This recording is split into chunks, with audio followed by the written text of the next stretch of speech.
At nandito na naman tayo sa ating no contact update segment para sa araw na ito, August 24, 2026. Alamin po natin ang real-time energies ng person ninyo. Ibig sabihin, energies niyo po today or ngayong mga oras na ito. No? Yes, at yun nga na pwede mo i-pause ang video na to for a while at isipin siya because that is one way of setting your intentions then. And i-resume back mo na lang ang reading na ito no, kapag done ka na. At yun nga kung di pa knows, may pa tayong isa pang channel link down below sa ating description box. So, if interesado for more collective readings for all signs, i-click lang yan para makarating kayo dun sa ating other channel, ang Dalnim, which means Goddess of the Moon in Korean, yung may 12K subscribers. Thank you so much! Ano, pwede rin kayong mag-subscribe dun mga babes ha. Hi sa ating mga bagong viewers, pwede rin kayong mag-subscribe dun. My name is Yan. And let's go ahead and check the energies of your person. Thank you so much, Angel Michael, guardian angels of collective and even their ancestors. Can we get energies po ngayong araw na ito ng person sa mind ni collective? Sa mga gusto nang umi-standby dahil wala lang, paalala lang na pwedeng makagip ang energies ninyo at ng person na kakonect ninyo. Kaya wala rin kayong takas dito. Chismis pa more. So ayan, alamin na natin dito ang chika mula sa kumare yung chikadora. Real-time energies po of this person for my collective people. Whoa! Grabe naman yun, nasalo agad. So, let us see. Ngayong araw na to, meron siyang temperance. This person also has this sorceress. Oh, we now have three major arcanas. By the way, the sorceress, this is the high priestess energy. The Prince of Swords here. Five of Cups now. We have the Two of Coins. Bottom of the deck, we have the Entrapment. The Fairy Godmother. Whoa, you have five na major arcanas and we have the King of Cups. Yes. Okay, tayo lang naman dito mga B. Alam ko na nasasaktan ka pa rin sa pagkawala ng taong ito, na may kirot pa rin, may pain pa rin, no? Pero kahit na nasasaktan ka sa pagkawala nitong tao na 'to, no, parang paminsan-minsan nami-miss mo pa rin siya. Oo, may pagmamahal ka pa rin diyan, pero parang 'pag naiisip mo na what if bumalik pa siya, kaya ko pa kaya siyang pagtiwalaan na or kahit na parang bigyan ko ba siya ng permission na or chance na makabalik sa life ko, kaya ko ba na umakto or kumilos na parang walang nangyari, anong gagawin ko hindi ko alam. Yan, ngayon kung ikaw yung nandodo'n sa gano'ng klase ng confusion ngayon, then ang reading na 'to ay para sa'yo. Kasi naguguluhan ka rin kung ang taong ito ay nasasaktan 'no or whatsoever 'no. Yes po 'no, both of you are both feeling the pain right now. This person here is ini-endure niya lang yung pain, pero it's already too much, you know. Five of Cups energy. Maaring nangangayayat na itong tao na 'to na hindi dahil wala na siyang makain. But I do see na naapektuhan ang kanya ritong physical, body, mental, and emotional health. Yan.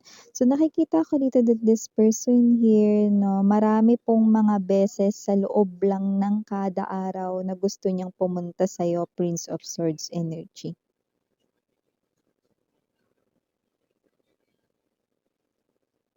Araw-araw iniisip niya kahit ngayong araw na 'to. Araw-araw iniisip niya pumunta sa'yo, mag-sorry, magpakumbaba, ayan o, with the big sword right in here na nangunguna pa rito sa kanya na parang 'pag sinabi ko ba kay collective na sorry na, humingi ako ng tawad, patatawarin niya kaya ako. Yan 'no, kasi mahal ka pa nito 'no. Pero alam mo sa isip niya lang yan sinasabi pati ngayong araw na 'to with the temperance kasi in reality, naka-stuck lang siya sa isang room or sa isang place pero yung kanyang isipan ay naka-box, yan 'no. Kumbaga 'no, imagine someone na lumilipad yung isip niya pero alam niyang gusto niyang gawin yon pero hindi siya makagawa rito ng aksyon na yon kahit gusto niya kasi alam niya rito na siya ang may pagkakasala or tama na ba ang oras or right time na ba para gawin ito, 'no. Pero like what I've said, okay, ilang oras meron sa isang araw? 24 hours, 'no. So, sa loob ng isang araw ang daming nangyayari, 'di ba? So, sa loob ng isang araw may ginagawa man siyang trabaho or just doing household chores, 'no, or running errands here, okay, maraming beses, multiple times in a day na naiisip niya na gusto niya rito na puntahan ka lalo na kapagka naglalakad siya at malapit lang siya sa'yo. Like let's say, yung kanto na yon 'pag dinire-diretso, bahay niyo na o kaya pinagtatrabahuhan niyo na 'no. Every day is a struggle for this person here 'no, at hindi lang yon kapagka siya ay nasa labas, at may nakita siyang like let's say 'no, yung mga dumadaan na mga public transportations 'no, or kung may sarili siyang motor dito 'pag nakikita niya yung sign na papunta sa inyo parang gusto niya rin sumakay 'no, at pumunta sa'yo rito ng dali-dali 'no. So whatever the case may be, I do see that this person here ay struggling din dito. Pero dahil nga wala siyang mukhang maiharap sa'yo, parang hanggang tingin ka lang niya rito 'no. This two pentacles right in here is an indication na tignan mo 'to. Look at the image or illustration very carefully. Ang lapit lang, 'di ba? Pero bakit hindi pa makagawang makalapit nung man, 'di ba? Kasi ganito 'yun. You are apart physically by location right now, but the gap here, no, ay very evident na hindi rito basta-basta lang rito mako-close yung gap. This closeness here na ang lapit lang is yung kanya ritong connection, yung kanya ritong energy, ayan, yung kanya ritong energy ng paglapit rito 'no, sa iyong energy. Ibig sabihin nun palagi ka niya ritong iniisip, palagi siya rito na um, thinking of you 'no, yun yun. Pero hindi niya magawang makalapit, 'di ba, ng pisikal sa'yo. Ayan 'no.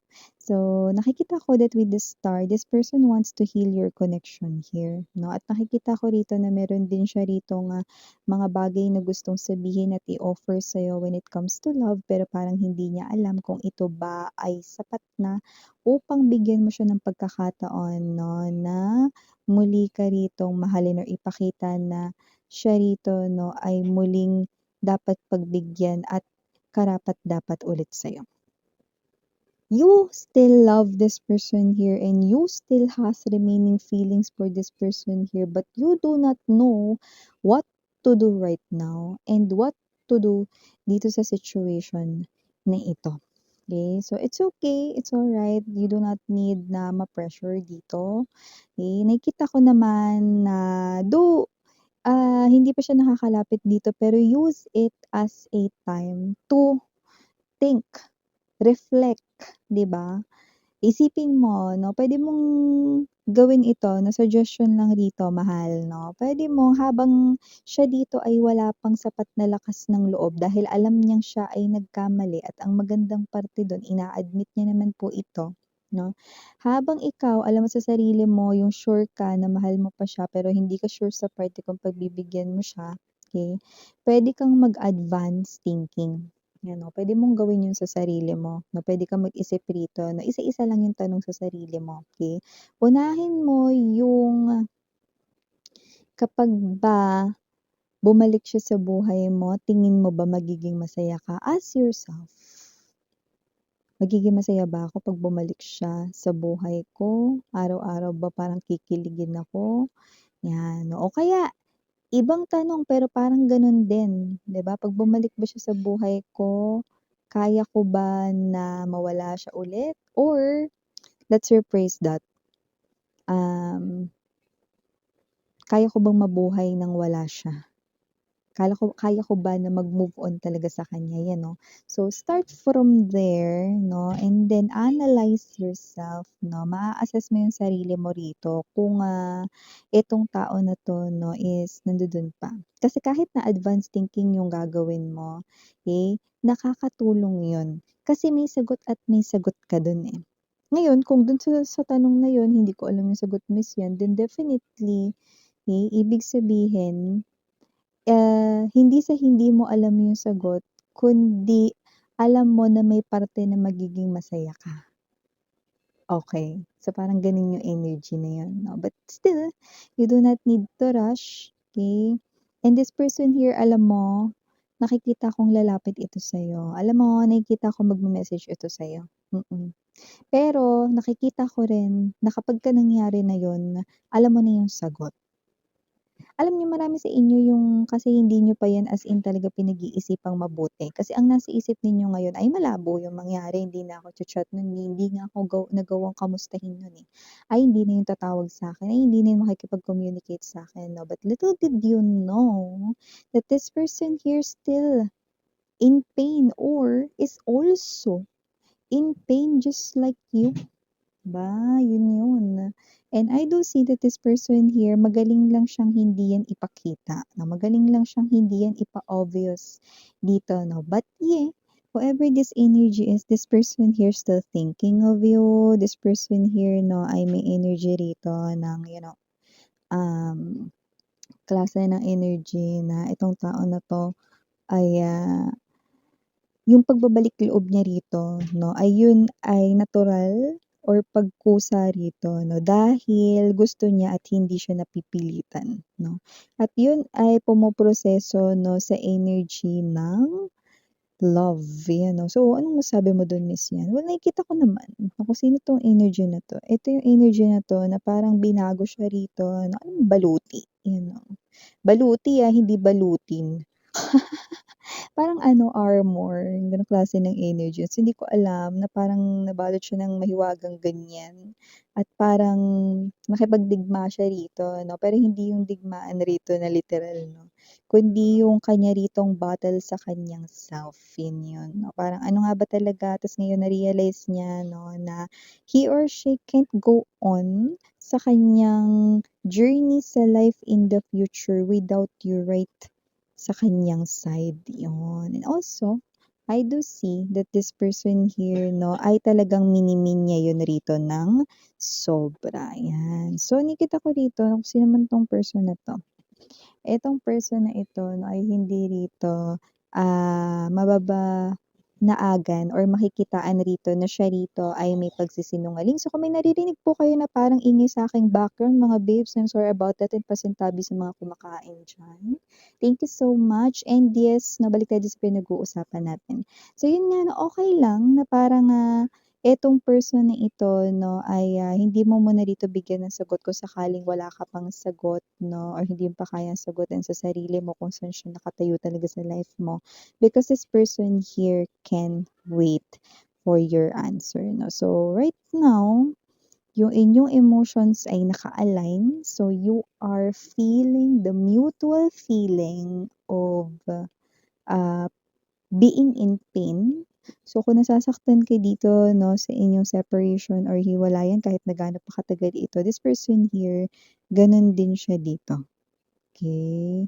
That's why binubuo niya rito at nahihirapan siya na buuhin yung courage or strength to face you again. That's why I'm telling you every day is a struggle because this person here wants to go to you multiple or several times each day. Yan 'no. Since when missing? Well, iba-iba 'no, kasi iba-iba kayo rito ng situations pero please apply this into your own unique situations. Pero meron ditong mga nakikita tayo like let's say nagsimula 'to sa kanya, mababa na yung 3 months ago. So, ibig sabihin parang medyo masyugal na 'di ba? Like let's say 6 months pa or baka last year pa, mga gano'n 'no. So, whatever the case may be, imagine imagine na everyday siya rito nagsa-struggle ng gano'n 'no. And kapag may nakikita siya rito na parang transportation or parang yung daanan na gusto niya na agad dun pumunta sa inyo 'no. And this person here marami siya ritong strength 'no, na pinipigilan niya dito yung sarili niya. Because that is not yet the right time to face you, yun 'no. So, gano'ng klase ng energy. Pero may nakikita ko rito na bago pa masagot yung tanong mo rito if kailangan pa siya sa buhay mo, may mga mauuna na sa kanila rito 'no, na, makikita or makikipagkita sa'yo rito ulit 'no. Pero okey lang kung wala ka pang sagot, okey. This person here wait, can wait na makakapaghintay siya dito. Okay?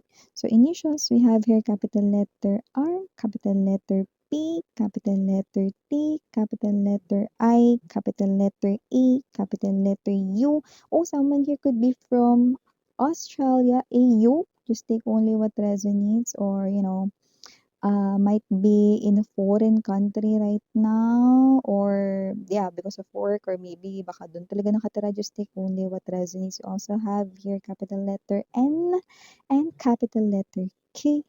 For small letters naman, we have U, T, N, A, P, D as in dog, victory, V, and last but not the least, we have a Y. So, ito yung mga mensahe na nakuha ko right here for you guys. Please do check out other channel for more collective readings for all signs. Again, I'm Miriana, Ani for the girls and Yana Duna for the boys. Piliin lang yung mga mensaheng kumokonek sa'yo and leave the rest behind kasi baka yun ay for other viewers naman. So, sarang hayalab in light, Hidra. Ano?